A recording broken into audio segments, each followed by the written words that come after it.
Shalom Aleichem, a good night of Shabbos, Parshas Nosai, the week after Shavuos, after a 3-day Yom Tov in Chutz La'aretz, a 2-day Yom Tov in Eretz Yisrael because they had Shabbos and Sunday. It's a natural feeling for many people to feel, oh, again? Rabbi Isai, it's not again. It's an opportunity. Every time Shabbos comes is an opportunity. It's a highlight. Those that allow themselves to get into Shabbos, to immerse themselves in Shabbos, by getting up early, and not sleeping the Shabbos away, and not eating the Shabbos away, and not talking the Shabbos away, have geschmack, pleasure, delight from Shabbos. Do you know what a Shomer Shabbos used to be? Someone who watched the Shabbos. How do you watch Shomer? To watch the Shabbos? They were up all Friday night watching the Shabbos. They couldn't lay down to sleep. Like the Shomer, the guard for the walls of Yerushalayim, was up the entire time, making sure everything is besed, that everything is peaceful. This week, we also had an opportunity to reflect on the call of the hour, the signs of the hour, the happenings of the hour, and what's happening in the world at large. We're experiencing and going through inflation, war, and other issues that, as the Rebbe said, the Welt schockelt sich und treiselt sich. The world is shaking and trembling.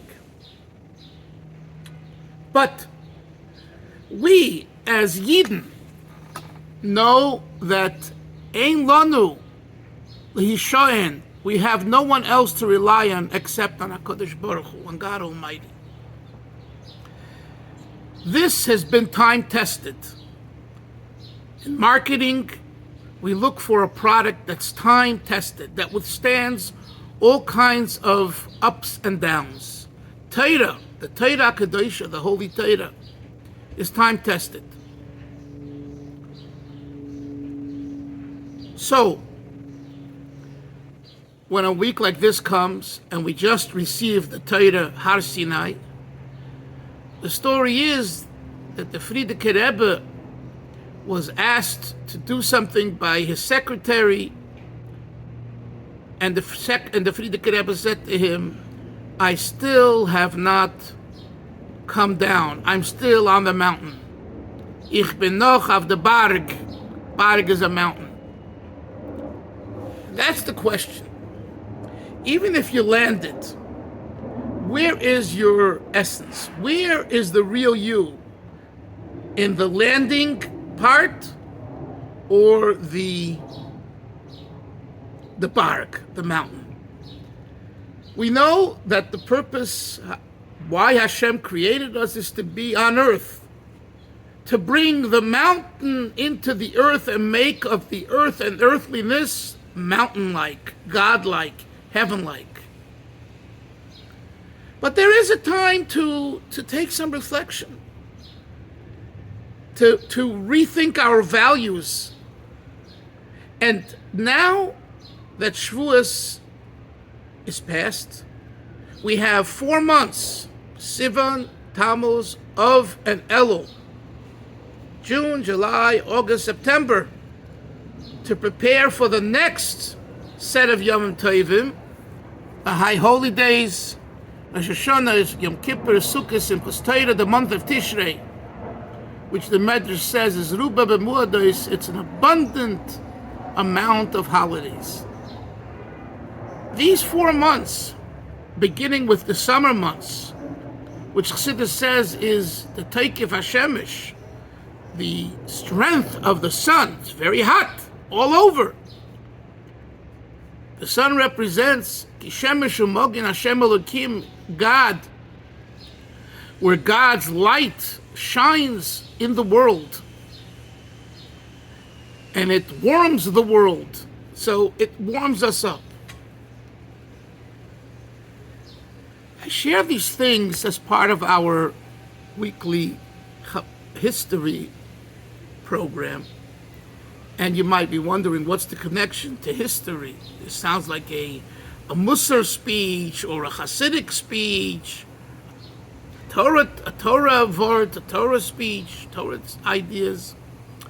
But the truth is, history is only as good as those recording history, saying history, and teaching history. Otherwise, it's false history. It's shabby history. I got a call yesterday from someone who's writing a book, and I told him, and he tells me he has a lot of stories and materials from recordings. I said, that's all good and fine, but that's not real history. That's just stories that this person said and that person said, and 3/4 of them are probably not true the way they are said. You need to really delve into each story, find out the background, do research. Then there's more authenticity to the story. And this is an ongoing issue. I can tell you, as a writer for 25 years, and particularly the last 10, 15 years, dealing with books on history, Jewish history, Hasidic history, Chabad history, Litvish history, Sephardic history, on and on, Orthodoxy. One needs to really go into the heart of the matter, and it takes a lot of work and a lot of time. But at the end, you have some idea of what's true and what's false.